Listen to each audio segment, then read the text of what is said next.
RBI Governor Raghuram Rajan had appointed an expert committee under his Deputy Governor Urjit Patel to decide on strengthening the monetary policy framework.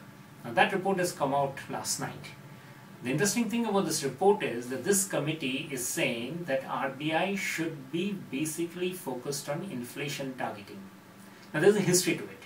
Since 1998, RBI has been using what is called the multiple indicator approach. It looks at inflation, it looks at growth, it looks at exchange rate, and it also looks at other factors like employment and other variables to decide what course of monetary action, basically the rate of interest that it should set. Now what has happened is the Urjit Patel committee report says that while the multiple indicator approach was good as long as it lasted, but from 2008-9, inflation has been the biggest problem for the Indian economy. And that inflation is ensuring, and it has a sticky position, a lot of difficulty for the RBI to set the monetary policy goals. So it was in this context that Raghuram Rajan said that we should have a committee to look into what the RBI should target. Should it target growth or should it target inflation? Because as you know, that right now we are slipping into a low growth rate. It's now 4.8%, and even Finance Minister Chidambaram has said for fiscal 14 it will not be above 5%, whereas inflation, that is consumer price inflation, is above 10%, which is obviously unacceptable. The Urjit Patel committee is saying that we should now go in for inflation targeting.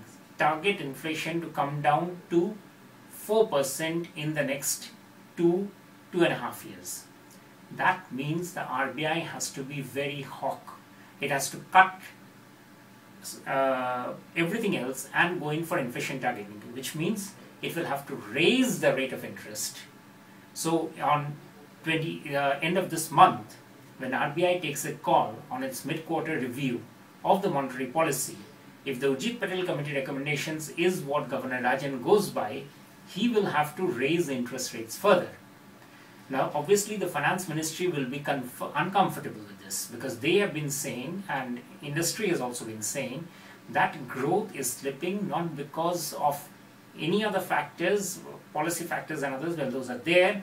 Another major cost is the cost of capital. It is rising. Rate of interest, a higher rate of interest means capital of cost will be further raised.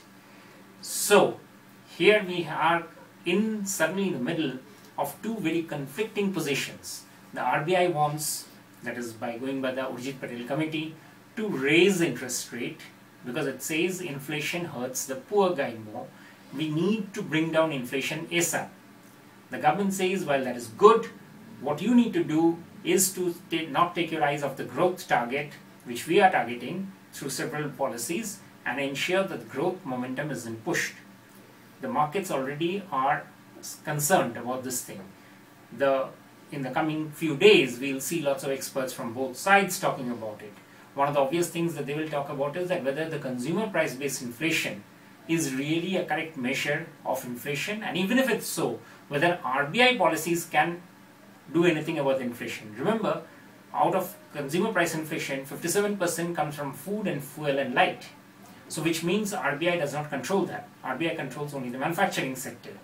But yet the Urjit Patel committee says, be that as it may, there is a necessity to target CPI, the aggregate CPI, even with the 57% even with the 57% weightage being on factors which are not controlled by RBI, and try to ensure that that comes down gradually.